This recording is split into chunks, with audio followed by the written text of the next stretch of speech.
the Talk with Francesco series, and I have, of course, a super guest. Not a special guest, but a super special guest. Usually, when I have people here on the podcast, first we do the podcast, and then we meet in person, and then we take a selfie. With Andrea, we did something. So 1 second. Okay. And in this case, we did the opposite. So we met in person multiple times. I think that Andrea almost got, let's say, bored of me last year. But we are here today, of course, to talk about developer careers 2026. I can't believe that we are at the end of 2025, that in 2 weeks and a half will be straight into 2026. That's mind blowing. Welcome, Andrea. How are you? Please introduce yourself. Hello, Francesco. I could never be bored of you. You're my favorite Italian, so that would be a lie. No, hi. I'm Andrea Griffiths. I am a developer advocate at GitHub, and I did have the pleasure of seeing Francesco 3 times last year. Was it 3 times? Yeah. Yeah. Yeah. So it was great to meet you. I mean, obviously, like I knew of you. I followed you online, like a lot of us. But it was so nice. Every time, y'all, if you're watching this and you know what I'm talking about, every time I meet someone in person that I know online, it's always kind of a little bit scary because I have been disappointed. They say don't meet your heroes, and some people are just not who they show they are online, but you are the real deal. So I've been Of course, very grateful. she's forced to say this now because she's on my podcast. But I will keep an eye on this if she No, calls me out. you know I don't. You know I don't. I can't lie to our amazing friends here. No chance. Perfect. Perfect. Yeah. Before we keep going, hi Razvan, hey York Dev, how are you? How is it going? Yes, of course. We have. By the way, it's by chance. We are wearing sweaters by chance, but hair is way better than me, of course. So, Andrea, a little bit about yourself, and then I want to really focus this episode for us developers, because I think it has been a tough year for most of us. Yes. Layoffs. So I want to try to say something that can help as many people as possible. Feel free to drop questions related to career, getting a job in tech. I have a list of questions. If we have some very cool questions, we can also pick them. Okay, Andrea, please tell us a bit more about yourself. Yeah. So I get to work at GitHub, where it's kind of a wild thing to even think that I get to work there and I get to support all of you, which is great. I'm in a role that I really enjoy. But I didn't start my path to computer engineering in a traditional way. I'm a career changer. I change careers later in life. So it's been an interesting process. But I would say now I'm not so new, like I've been doing this now for almost 10 years. But it's definitely interesting to get started, especially now. I think if I was trying to make that career shift now, it would probably be a lot harder than it was for me back in 2016, because times are very different. Like new developers, even senior developers, are facing a completely new market. We're on the fourth industrial revolution at this point, and times are moving fast. A lot of companies are making a lot of changes. A lot of companies love to do this right before the holidays. So shout out to all of you out there. If you've been affected by recent layoffs, I'm so sorry. Like, please connect with me via LinkedIn or here. And if there is any opportunity that I see out there that I can share with you, I'll be happy to. So there's a lot of uncertainty in our market. One thing that I think is not uncertain is that we need developers more than ever. So hopefully the conversation that we have today kind of helps people get a little less doom and gloomy, because I think we're all kind of a bit exhausted of AI, exhausted of everything is going to hell, of all the negativity. So hopefully we can walk out of here today feeling like, okay, I'm here. There's a place for me in this industry and I can be successful. I have a very non traditional background and I've been able to grow a career that I'm proud of, keeping it authentic, not telling lies about who I like on the internet. That's for sure, Francesco. I don't lie. My face won't allow me to. You'll be able to see right through me. So, yeah, that's a little bit about myself. Perfect. Thank you so much. And yes, I think we are all a bit exhausted of so much Hmm. AI. Not because AI is so bad, but I remember that for some reasons, I brought a talk, I think last year, that it was not about AI because I think it was Rust and web development. So I started saying like, I'm sorry, but my talk is not about AI, and everybody laughed in the audience, of course. So this made me feel in person like what is the real feeling of developers. I think a great plus of going to conferences that it's not Twitter, so you have the real vibes, the real feeling of what people feel. But okay, so For sure. yes, Andrea, let's start with addressing the elephant in the room. I want to start with the Yes. super spicy question, which is like is the role of junior developer like doesn't exist anymore? Or like what's happening with the junior developers? And this is, I think, the most important thing that I want to discuss with you, because I think the barrier now is higher. I would like to know from you what do you think about this, the role of the junior developer? Yeah, no, no way. If anything, there is a need for more developers for sure. And hi, friends. Contrary to what some people on the internet, especially on Twitter, will have you believe, no one is born a senior engineer.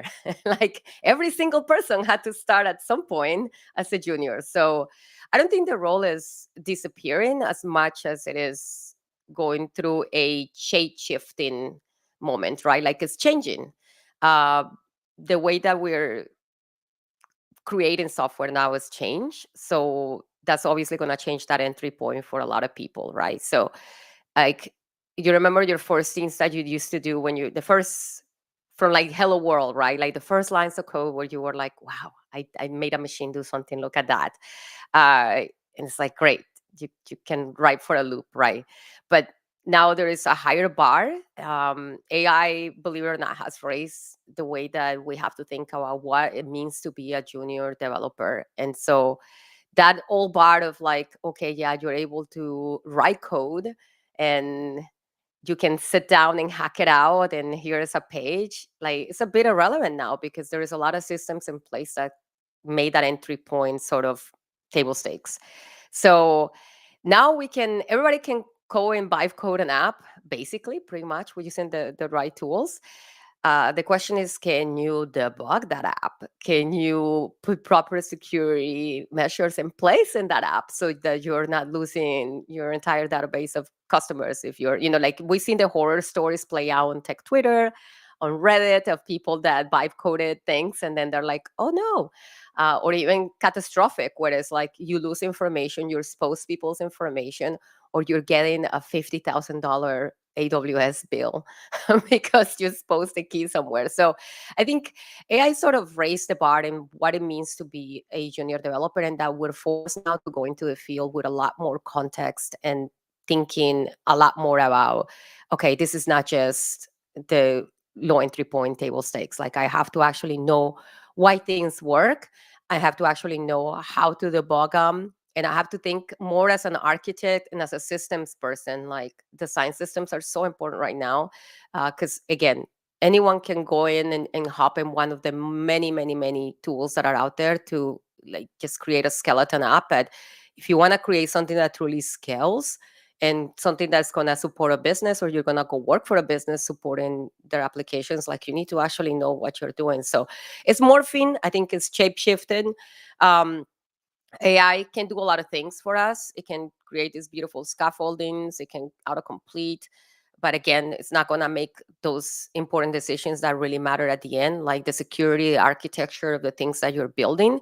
So I think for junior developers right now, more than ever, it's important that we sort of take more ownership of software development as a whole.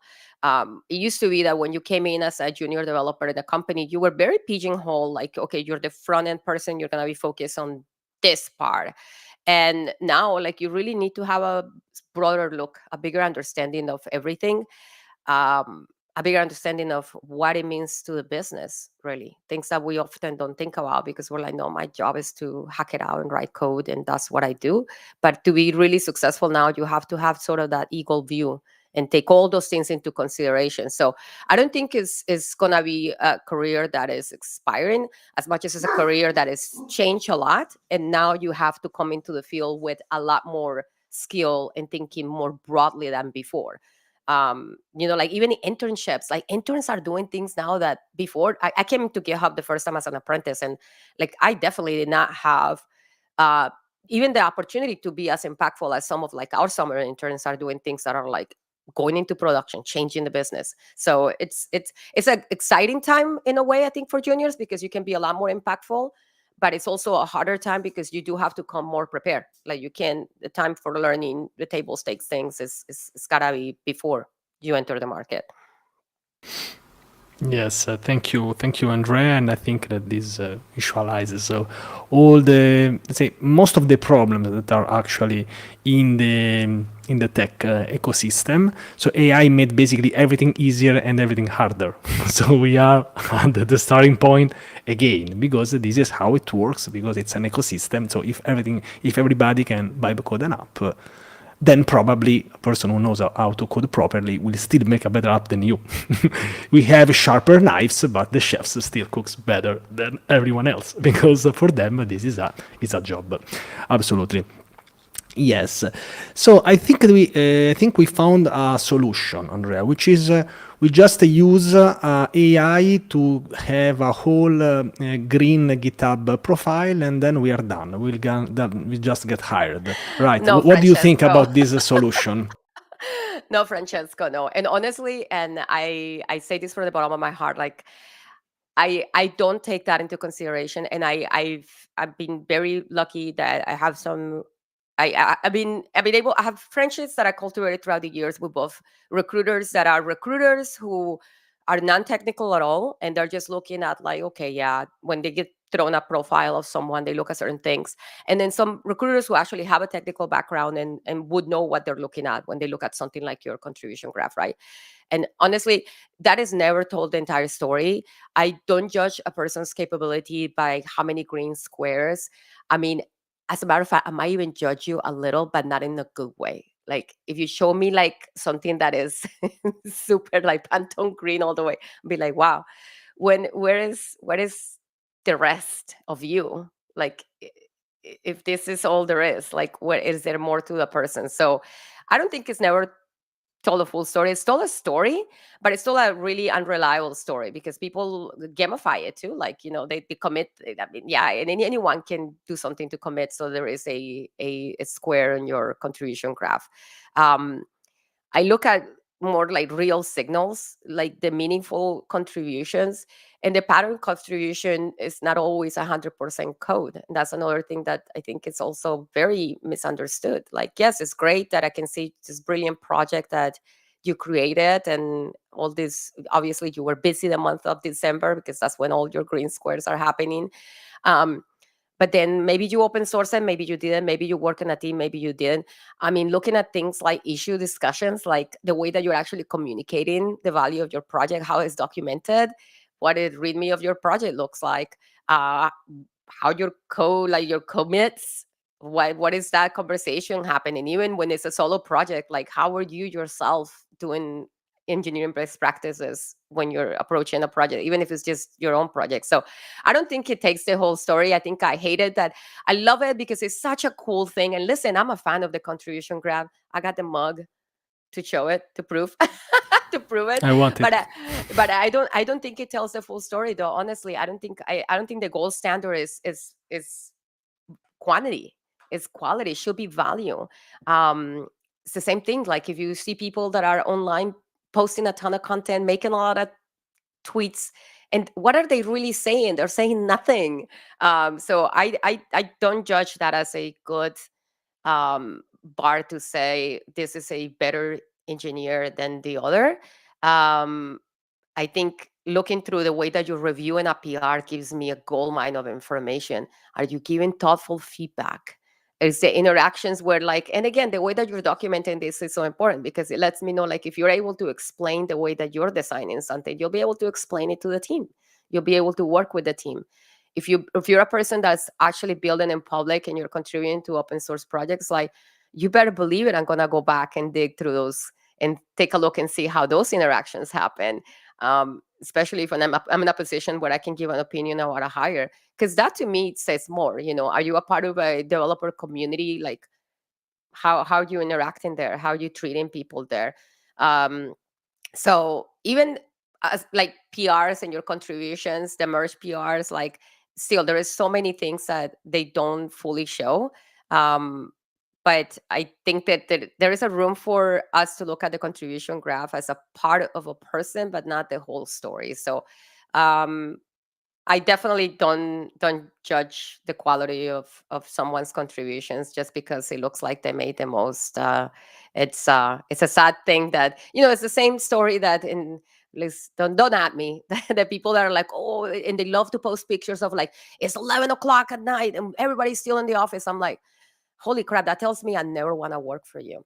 It doesn't mean I don't work at 11 o'clock sometimes or on the weekends, or like I do, because I do take a lot of pride on my work, and I do put myself in positions where it's like, oh, why'd you do it?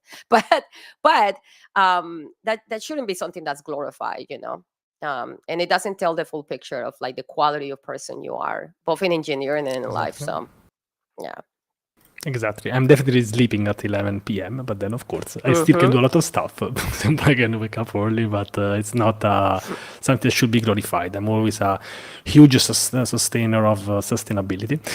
And because this is what will let you stay in, if you want to stay in this career for 30 years, 40 years, depending on your age. But I want to stay here for even after retirement. So perfect. Yes. Thank you so much. Thank you so much, Andrea. Now let's make a quick game. You are a recruiter. You have 10 seconds to check one profile, because you have to check 1,000 profiles at 100 Okay. profile, and you have to dedicate Okay. just 10 seconds to each of them, because you need to filter a bit, because you want to have a life, right?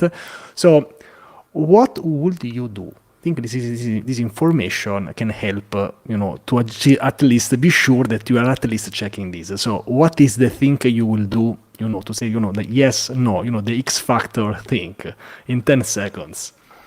Okay. So I land on your GitHub profile right now, and first thing I look at, not the contribution graph, your pin repos, right? Like the repositories that you pin. Uh, what are you choosing to show me? That tells me a lot about what's important to you, right? Whether it be your own projects or projects that you forked and you're working on. I mean, I think that says a lot about what your priorities are. Your bio, right? Uh, Even that short little sentence about me kind of tells me sort of how you want to present yourself, and that's gonna tell me a lot about who you are as a developer. And then I do look at the recent activity, but then again, not the volume of the recent activity, but the type of the recent activity. So are you opening issues? Are you reviewing PRs? Or are you just pushing commits to get these green squares to repos that nobody's actually going to see? Um, I I would look at those things first, and then that's like sort of looking for the entry point positive things. But then there are some like, okay, like I will move immediately, I guess, from the profile if there is nothing, if there is no information. I know a lot of people are very, they're still, if you're coming into the industry, you're new, you're just setting up your GitHub profile. Like there is literally, you can take 10 minutes of your time to write about you, write your README profile, and just give a little bit more context on who you are, because whether we like it or not, recruiters do look at this, right? So the README profiles, there's a lot of really amazing ones out you can use for reference, but also there is some brand of like really icky kind of templated, clearly copy and pasted and not giving attribution to the people who actually created them. So that would be a turn off for me. I would be like, never mind. And then a ton of like fork repos that just show like, okay, you 100 different things, but nothing really stuck. Like there was nothing that actually showed up on the recent activity. And then because I'm me, and again, back to I want you to come as a whole person. Like I would love to know a little bit more about you beyond the code. So maybe if your private life is private, but like what you're passionate about coding, and yeah, you're super passionate about type languages. Like, I love that. But also, like, throw me a bone. Tell me you like to ride a bike on the weekend or something. Like, those kind of things kind of I find very interesting. So um, an empty profile I'll probably forgive quicker than a busy for the sake of busy sake one. But take a time to like make a profile that, at least tells me something about you at first glance. Perfect. And of course, does it mean that if you have a super polished GitHub profile that you are the best developer in the world? Oh, for No, but sure. you are present. This is how you present yourself in these difficult times. Of course, if there were job for everyone had time to make long interviews, but this is not how it works, and this is why it's so important. Think if you are here in the chat and you have coded a lot, but you never pushed on GitHub, you are in trouble because it's the same thing of playing guitar 10 hours a day, but you never do anything. How are you people supposed to know that you are that good? That's the real issue. So thanks, and I liked especially the pinned part that I think is absolutely underestimated. I think that if you are looking for a React role, you should have at least two GitHub repositories pinned that are about React, because this is what Exactly. you should work, because exactly this is where people check. It's the same reason why people check the pinned tweet or what you post on YouTube on the first video.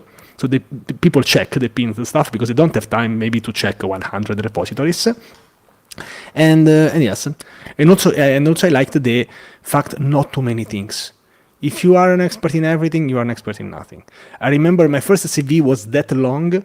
Now probably I mentioned two things: Rust, and JavaScript. That's it. Because now, yes, exactly. Because now you know exactly what you want to work on. If you Yeah. say I can do everything, your value will be perceived as lesser. Maybe you are an expert better than everyone else on many technologies, but still, maybe you are looking for something specific, not just please give me any random job in tech. This is not how it works. Usually, companies they look for a specific role: React developer, backend developer with a specific stack, a specific library. This is why they'll give you money. This is why they'll give you a salary. So this is like that I think it's important to mention. Thank you. Thank you. So maybe we can't. We're never sure if we will get hired, because this can also depend on the company, their needs. Maybe they listed that they need a Python and JavaScript developer, but in reality they need a Python developer. I have no idea why this happens, but this is the truth. So how can we make ourselves hireable? So it's like okay, like we can get hired. So basically to increase our chances. That is excellent question. Um, I mean, I think that really sort of depends on what stage in your career you're in, right? Like where you are. But if we're talking about for folks that are just new to the industry, like they're trying to come in as junior devs, um, obviously the things that we mentioned earlier, like having that good profile, having well documented. Yes, if you're applying for a job at Facebook to work on React, I will hope that you either contributed or at least have one project that shows you, that the skill is there. Um, but also, I think the networking and the community aspect of it is sometimes sort of under hype. I think it's underestimated how, if you're in a more senior position in your career, 9 times out of 10 you're not even like really applying for jobs. You're getting sicked out, like, because a lot of these things come through networking. Like somebody, like, I know a really good Rust guy now. So if I ever have a Rust question, or I see a Rust related role, I know exactly who I'm going to call. um so just kind of sort of picking the thing that you're known for and make sure that you're talking about it out there.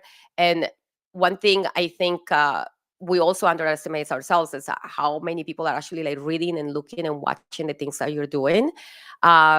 If you have a account on Twitter, forever Twitter, and you have 50 followers and you're passionate about talking, I don't know, whatever it is, like a remix, you think it's so cool, I want to talk about it all the time. go there and talk about it. You never know who's actually looking at that and who's reading and where that opportunity might come from. Oh, but I don't have 100,000 followers. It doesn't matter, honestly. I've been so surprised at some of the comments that I got from both people that I met in person and then online, where they're mentioning something very specific that I did many years ago even, and I'm like, oh my, like it blows my mind. I'm like, how in the world did that even reach you? So I would, figure out the thing that you want to focus on and start putting yourself out there as a person who is clearly an expert in that field, or is clearly learning in order to become an expert in that field. That's also another underestimated, I think, skill, like the opportunity for you to storytell. Humans, we love to follow a story. That's just the way it is. Like, and I love, I'm on the positive, following the story, hyping you up. Like, I want to see you succeed. There be haters out there that want to see people like not succeed, but regardless, we are glued to a story. So folks that do a really good job at documenting how they're learning tend to be a lot more successful and getting the exposure they need to actually at least get through this. Once you get through the scanners, get through that initial recruiter interview, then you have something to show. And being part of a community is a easy but also very rewarding way that you can sort of put your best foot forward there. So I would say document everything that you're doing. It's very hard for me to do that. That's something that I don't enjoy doing particularly, but I try to be more disciplined. And you have something to say it. I don't care if 10 people saw your tweet or a million people saw your tweet. Have opinions they're your opinions on them. And, sometimes they might be contrarian to what the coolest person with the most followers is saying. But if you feel confident in your skill and in your opinion, say it anyway. Say it anyway. There might be a company out there that's looking for that very specific take on that thing. So don't follow the herd. Just own that. Own all of you. That's one way that at least I think it would be good for you. And then have your things online tidy. Like, make sure you have your GitHub with a README profile. I think, Francesco, you need to do a how-to on that, or host maybe online. That'll be a cool little, like, a display of good READMEs, because some folks have done a really good job at exposing how great they are, and you can just land on their GitHub page and you get like the full view. They're really, really good at that. My README is, I would say, mid. It's not the best. I haven't put a ton of effort in it, but I feel like I got enough there that is like the things that matter to me that you see when you land on my page. So, Yeah, and I mean, it's absolutely fine. We should not get obsessed with our profiles 24/7. It depends. And yeah. when we'll have, for example, now I have more free time, I'll probably check out the README if it's up to date. But at least once in a while, you should check it. I love your portfolio. I love your personal website. Oh, You good. have, I Good, good. really Yeah. love it. I like because it's very simple, but it's really on point. I'm about to restructure parts of my portfolio so can get even inspired by it. I really like it. We will leave the link below so Yay. you can check it. And yes, Awesome. yes, absolutely. Yes. So now let's talk again about AI and developers, because I think developers, they have this sort of like, love and hate with AI, because maybe they want to use AI to improve their career, even to apply. I mean, you can even use apply to Oh, for reason, sure. but then you don't know where to stop, when you should, when should the human actually show. So, what do you think is the best use of AI for developers who want to get hired? So basically, to improve their career, especially in this process. What's the best way to use it? Let's just I don't know, let ChatGPT do everything and you'll answer every email by clicking the AI button. No. No, no. I think, and you've said it already. Like, if you're using it as a tool for learning and growing, like, amazing, for sure. I think there is a lot of misconceptions out there. Like, it's not all bad. And even actually, a few months ago, I was taking a look. I had a fantastic open source project on our Open Source Friday stream. They're called just another job seeking app.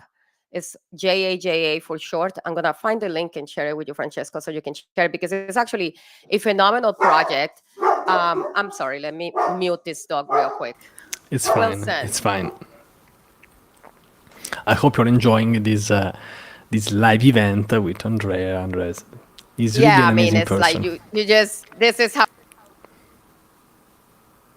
Okay, you're muted now. You are muted now. I can't hear you. You are muted. You are muted. Don't know why. So sorry, give me Okay. 2 seconds. No problem at all. In the meanwhile, I can check the chat. So let me know if you are here. I have a question by Wascoder and conventional background medicine, economics boot camps. Amazing. You have background in medicine, not degree in computer science. You can absolutely find, I think, a job in computer in as developer. Scholarship or opportunities?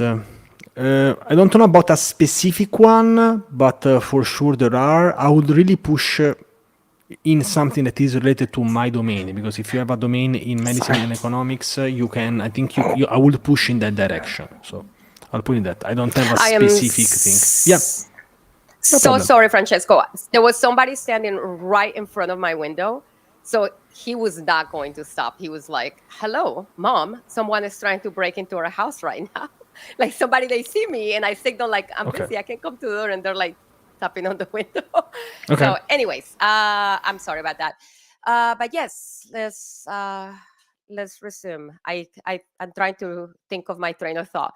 We're talking about using AI. Yes, a couple of months ago, this project that I had online, for they created this extension because they were looking for jobs, and you know how you apply to like a million jobs, and then you can keep track on your email of the applications you sent, who reply, who actually like set up an interview with you. But they created this open source project that does that, and it's called Just Another App. I'll find the link and share it.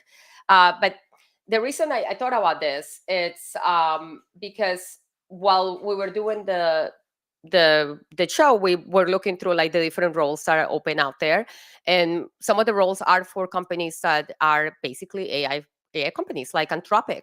It was hiring at the time for a ton of roles. They're still hiring for a ton of roles, and I love how they break it down. What How could they use AI as part of your application process, because they're being realistic about it. You're not going to not use AI, right? Like if I'm trying to tailor my resume to a particular role, like realistically I'm gonna probably use AI to help me at least dissect and do it faster than I would. So they have a really cool guide on their website, when you're looking through their careers page, that actually tells you like this is what a good usage of AI is. Basically, it's not saying don't use it as a point of a starting point or point of reference, but please don't create your resume entirely with AI, because it is obvious. Like you can 100% tell when something has been literally a copy and pasted from just ChatGPT.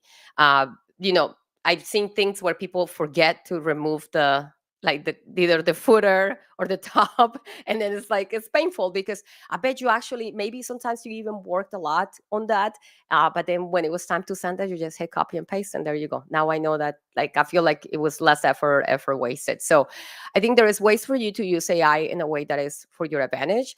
I definitely up level my skills, my technical skills on things that I was not super strong on with the use of AI. You know, having the conversations with the assistant more than just letting it write everything for me.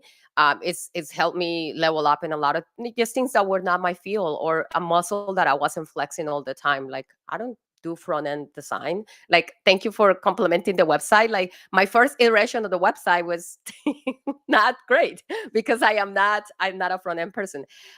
So I've been able to use AI to just sort of at least level up on those skills. That's one good usage. So if you're learning Rust and you're like using this coding assistants, like use them more as that. Use them more as leveraging for you to kind of be a conversation, and for you to fill up the gaps and skills. And then when it's time to actually apply for a job, yes, you can use it to sort of validate your resume, your experience, but and adapt it, but not as a copy and paste situation. And then if you're using AI, I think we're missing that. That's actually a good opportunity for you to put that in a resume in a way that is in a positive light, like not as a negative. Because I'm not going to. I mean, I would be hard pressed to look at a resume now, this today in 2025, and if there's someone in the chat right now who's never used any kind of AI for coding, please let me know, because I love to meet this unicorn. Because I'm like, no, there's like one way or another, even if you don't know it, there has been somewhere in automation, there has been somewhere powered by AI that you've used. So own that narrative, right? Like frame it more as it was a tool that I used to verify the judgment that I was making, or help inform a decision, or help me expand the view on something. Like I'm telling you right now, these are things I'm not skilled at. So I am going to sort of use it as a rubber ducky and kind of help me expand my knowledge there. And so if I need to list that on a resume, I'm going to list that on a resume, but I'm not going to write like I use GitHub Copilot. And that's the bullet point on my resume. That's like saying like I use Google. Like everybody does it, but it's more like, okay, well, I use GitHub Copilot in AI assistant development, focus on the design of my page. And I used it leveraging my architecture decisions that I had made for my page, and this is the specifications that I created.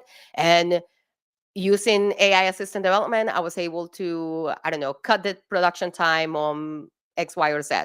Um, or I created these validation workflows for this AI generated code in production. So there are ways that you can leverage the things that you're doing with AI in a positive light, in a light that actually shows a prospective employer that, yes, you're a person that is, you know your stuff, you know your fundamentals, but you're also open and eager to work with the technologies that I think every company right now has a mandate to use AI in one way or the other, especially if you're a public company, because investors love to be with the buzzy trends and that's what's hype, so that's what they want to hype. So like there's a way that you can position your usage of it in a positive light, and then also like use it as a tool for you to learn, not to replace your fundamental learning, your fundamental practices. Like I've been poking around trying to do some things with Rust forever and ever. And I have some really smart people, shout out to Miguel Raz, who actually tried to help me, but not consistently. I was just like, you know what, I just don't get it. Like, and I've done the same rubber ducking thing that I would do with Copilot, trying to look at some skilled things on Rust.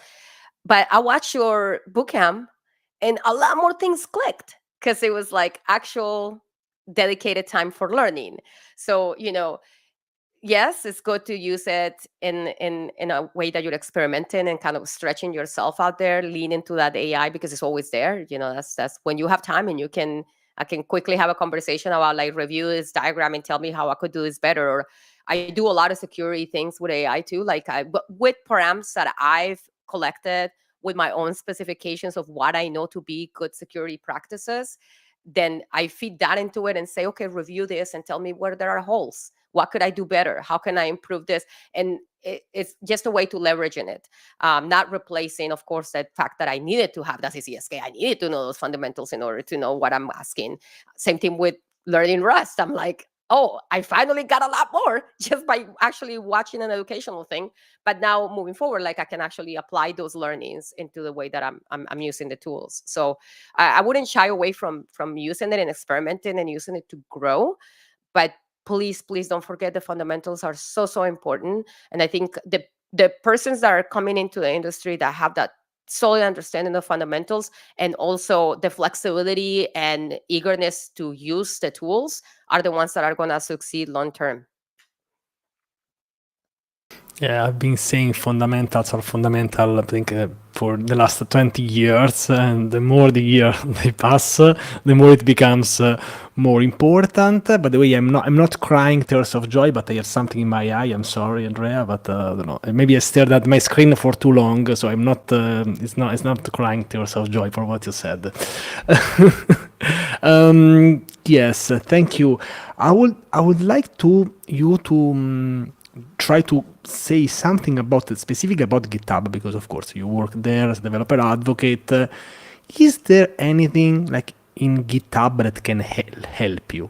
If you have some examples that maybe are not known by many people, but like how you can, is there any GitHub feature? Maybe you have something that comes up now on top of your mind. You're muted. for you to get hired, or like if you're looking for a job or you're looking to learn? Yes, let's say maybe a feature that not many people know about GitHub that can help them in their career, let's say, whatever comes up in your mind, if you have anything. Oh, I got you. Okay. So uh, for your career visibility, for sure, I would say the same things, the same points that we touched earlier. How it is important to have a profile README. A lot of people either leave it blank or they just write something like, "Hi, I'm Francesco and I like coding." Okay, that doesn't tell me a lot about Francesco. So definitely taking the time to kind of stand out there to show what you're currently working on. When you show what you're working on, that's like you're exciting, like that it comes through. Like I feel like if I feel your enthusiasm for whatever it is, like I know you're enthusiastic about Rust. My gosh, like that's very clear to me. So sort of bringing that same energy to your README is something that is a underestimated thing. And then making it super clear on what you're looking for, that's a good space for you to do that, right? That's a place where you can literally write whatever you want. So you're like, I'm seeking for a role that will help me, da da da, or I have this amount of amazing skill that I know I can be impactful in this type of place. That's is your README. You can write whatever you want there. So uh, anything that you have that is outwards, like we use a lot of link trees and different linking, and if you have a personal website, that's great. But also this is a space where you can link everything. So if you've been to a podcast with Francesco, put it there. If you are speaking at a conference, link the conference, and also at the same time you also help increase visibility for that conference. So use that profile README space. It's a good piece of real estate where you can literally do anything that you want. And again, the first thing that people see when they land on your GitHub page. So I think that's a underused skill. One thing that maybe is not as mainstream, and maybe recently because I've been doing a lot of work in this particular in this particular point, is something that I've been looking at niche for learning, for up leveling my own skill, but it's also kind of made me think about how this is an interesting way to see how people approach CI/CD pipelines. I look at the GitHub Actions workflows tabs in your repositories. I do. I do. I do because I've been in that YAML. I'm going to stop hating on YAML and start calling it YAML hell because I feel like I'm setting myself up for failure there. This I is love where we YAML. are. So what we're going to I'm going to say from now on, I love YAML. And I've been doing a lot of things that have required me to look deeper into the way that folks are integrating this. And so I'm actually looking through your Actions tab.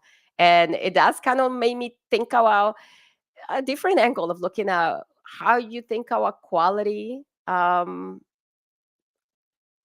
you think about optimization. It's interesting to me to parse through that. So believe it or not, there are nosy people out there that are looking at things like that. So those are just two things that you can do right away in GitHub. There is a very little known place. I hope to be known by more people. Actually, like I work in the team before it was what it is now. We have a discussions board in GitHub, like literally the GitHub discussions that is for the entire company. That started as a discourse instance many, many years ago. That's when I worked on it.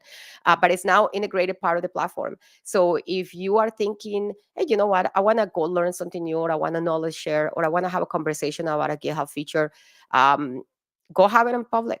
Go learn in public with there's a lot of great people there. That's also a good place to poke product managers and engineering folks from GitHub because they do spend time there and they do read the comments. I know a lot of people love Reddit and all that, but I'm like, I'm not going somewhere else. My code is in GitHub. My discussions about my code are gonna be in GitHub. And if you're looking for a place where you can actually help out people and show what you know, that's a good place for it. I can share the link of it as well. So that's another also underrated place.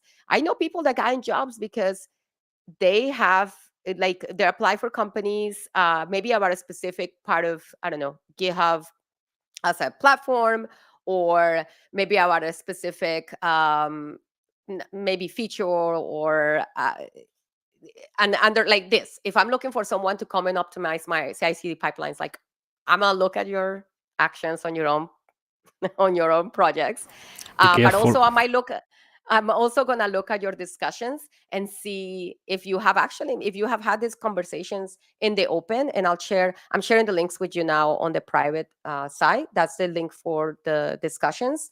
And then I'll share the link for the just a job app, because it's a great project and everyone who's looking for a job should definitely leverage it. So yeah, Done. so it's I'm gonna look through that.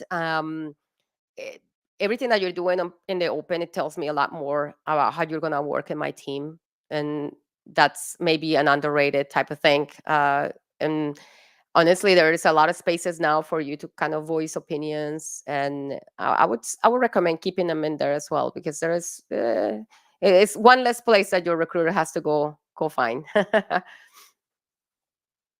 Perfect, thank you. And so watch out, be careful, because everything you do online will be seen in some ways. This is not just GitHub, but let's say for GitHub, it's the professional place to where you can also add, a bit of your personality of who you are. It's a mix between. I love what you said, like not just write. I write code. Of course, we are giving these tips if you're just getting started. Once I've been working in the industry for 20 years, probably you don't need to mention everything. We are trying to optimize these tips for who is just getting started. They are struggling for finding a job. Once the world knows you, I don't think that Linus Torvalds needs to explain who he is. He doesn't need anymore. It's the same thing when we are on social media. Once you have 1 million followers on YouTube, your Twitter header, nobody could care less. But if you are just at the beginning, it might help you in getting a bit noticed in what you do. So I really liked your approach, because it is for the beginner. The internet is forever. You are right. And now I think everyone is checking their own GitHub profile. I can check it because now I'm live, but I will check it, of course, later, because I think it's important to check it once in a while. Andrea, I don't know if when you have to go, I will just, before you leave, I would like just to ask you which technologies and frameworks I think you heard are the things to bet on in 2026. We are at the end of 2025. What do you think are the technologies that developers should bet on if we are betting our time as money? Yeah. Francesco, are you trying to get me in trouble here? Like, No, no. technologies are like babies. Like, you can't I can't say I have a favorite one. Somebody in the chat say definitely not Rust. Oh It's fine. me. Bant, orc dev. I love it. I love it. Okay, like, so we do this report every year at GitHub. It's called the State of the Octoverse report. I can share a link to it as well, to you, so that you can share it on the chat. But it's a really good report in that it gives you a sort of high level overview of the what we know. And if you think about what GitHub knows, like, we have the power of data. So it tells you, like, the growing technologies, what programming languages are like the most used in GitHub, what projects or communities or even parts of the world saw the biggest growth. So there is a lot there. I'm not saying go look at this report and use it as your like Bible, like everything that, oh, it says TypeScript just surpassed Python, so that's it. I'm going to be full on TypeScript. No. I think it does give you a good show of like the industry as a whole, of what's growing, what's changing. Um, I think right now we're seeing a lot of growth that's driven by frameworks that are doing things like scaffolding TypeScript by default, because AI assistant development that benefits from that. Uh, but there is also some interesting finds in that report. Like, there is there was like a tiny smidgen of a raise on the usage of COBOL, which is such an old. It's like 60. Is it 65 years old? It might be. Yeah, I think it might be 65 years old. It's a very old programming language. But there was a growth on the active developers that are actually using that technology, because now they're, with the help of AI, we're looking at modernization of some of these things, some maybe things that weren't touched from years and years ago, because that's the way that it worked, and the people who were working on it are long retired. But now, with the help of AI, we're actually being more realistic about what can be modernized. So it's kind of interesting. I think I wouldn't pin it so much on one particular language or one particular framework. Although I gotta say, I've been looking at TanStack and it's so good, y'all. Like I was looking at a comparison. Somebody wrote a really good article on a comparison of that in Next.js. Um, and I mean, that team is cooking. They're doing a lot of great things. I think uh, a lot of it is gonna be more. I wouldn't focus so much on one particular programming language or one particular framework. If you want to look at one interesting space and you're thinking of like maybe I haven't decided what I want to do, uh, one thing that we can definitely distill from that October's report is the growth of infrastructure as code practices. That's the way the world is spinning now. So that might be an interesting space for you to take a look at if you never actually kind of dug into that before. So I wouldn't pin it so much onto like, oh, this is the upcoming language. Although, hey, shout out to all of you crop stations out there. Like the Rust community is also cooking. But something like infrastructure as code, systems programming. If you want to be ahead of the ahead of the curve, maybe looking more at the not so much the things that are like super shiny and new and glamorous, but more the things that are actually in production and cooking. Like I can't say one particular language or framework. I would say more look at the technologies as a whole, and then the sleeper out there looking at the systems design spec and infrastructure as code practices, because those are the things that have seen the most significant growth, and that's not gonna change. Like that's only gonna keep shooting upwards. Perfect. Thank you, Andrea. And something about Unstuck might come up soon on this channel, but I'm not saying a single more Ooh, word on it. I'm not saying anything of it, but let me cook and let me do my own stuff when I'm not recording podcast, of course, love or going it. live. Andrea, I don't know if you have to go, if you have something coming up now or not, I got like yeah, 5 minutes. So friends, for you who speak Spanish, please join me on the Jueves de Quack, which will drop start at the 10 drop a.m. the Oh, let me drop the drop the link. link. Yeah, Drop the let me drop link. the link. Or Orkadev lives in Spain, so it might actually join.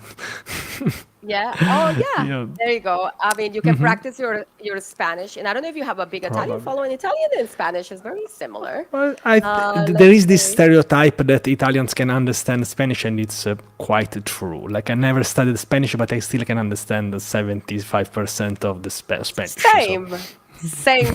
Same. of. Sort of. You're like a Perfect. little. Ah, you sent me the link here. I did, Perfect. yes. Okay. Also, I'm recording a podcast after this. I recorded a podcast before that, before this live stream. So we're always busy, but I really enjoyed this conversation, Andrea. And Thank you, yeah, Francesco. Thank you so thank much you. for having me. This was fun. Please, friends, if you're watching this now or after the fact, like reach out. Like my DMs are open for real, and if there is anything that I can help you with, like I'm happy to try. And come to all the things. Like we'll have this. We do on Thursdays. We do streams. Later on, Cassidy will be live with the Robert Duck So Thursday stream. I will be doing the Robert Duck Thursday stream, but in Spanish coming up next. And then, of course, on Fridays is Open Source Friday every Friday. So come support open source. perfect.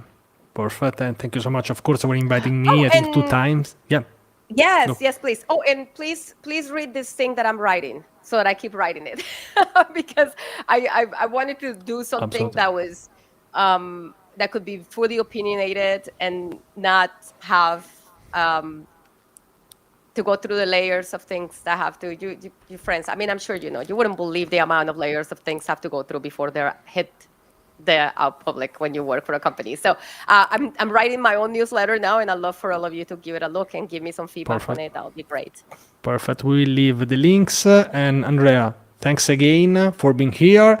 Thank you so much for everyone who came here in this. Yes, I think it has been a while since I haven't done like a live podcast, but I've been quite busy with conferences. But I really wanted to have Andrea before 2025 ended, and I achieved my goal. So, Andrea, we made it. Thank you. This we did made it. me very, Thank very you, happy. Yes. Francesco. Thank you so Thank you so much. much. I appreciate you. Thank you so much, everyone who joined. Perfect. Sorry, I wasn't able to like reply on the chat, but I appreciate It's you all so fine. much. Thank It's you. fine. See you the next time. Bye bye. Bye. Where is the button? Here. No. Here. It's already live. How do I stop it? Interesting. See you all. I think it's bugged. Let me check. How do I